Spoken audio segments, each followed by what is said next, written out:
മുഖ്യമന്ത്രി തെരഞ്ഞെടുപ്പിന് പിന്നാലെ മന്ത്രിമാരെ തെരഞ്ഞെടുക്കുന്നതിലും സമ്മർദ്ദം ശക്തമാക്കാൻ ഒരുങ്ങി മുസ്ലിം ലീഗ്. സുപ്രധാന വകുപ്പുകൾ ആവശ്യപ്പെടും. വിദ്യാഭ്യാസ വകുപ്പ് വിട്ടുകൊടുക്കേണ്ടെന്ന നിലപാടിലാണ് ലീഗ് നേതാക്കൾ. അന്തിമ തീരുമാനം മറ്റന്നാൾ തിരുവനന്തപുരത്ത് ചേരുന്ന നിയമസഭാ കക്ഷിയോഗത്തിൽ അറിയിക്കും. മുസ്ലിം ലീഗ് പറയുന്നതിനും ആവശ്യപ്പെടുന്നതിനും അപ്പുറത്തേക്ക് മറുവാക്കില്ല കോൺഗ്രസിന്. മുഖ്യമന്ത്രി കാര്യത്തിൽ ഉൾപ്പെടെ പാർട്ടി ലീഗിന് വഴങ്ങി.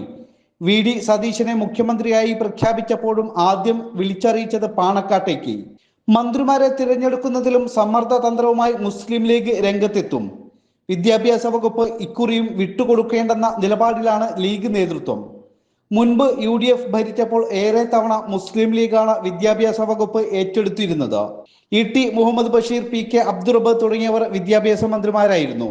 ഇത്തവണയും വിദ്യാഭ്യാസം, വ്യവസായം ഉൾപ്പെടെയുള്ള നിർണായക വകുപ്പുകൾ ആവശ്യപ്പെടാൻ തന്നെയാണ് ലീഗ് തീരുമാനം. MLA-മാരിൽ കോൺഗ്രസിന് ഭൂരിപക്ഷം ഉണ്ടെങ്കിലും ലീഗിന് വഴങ്ങുമെന്നാണ് സൂചന.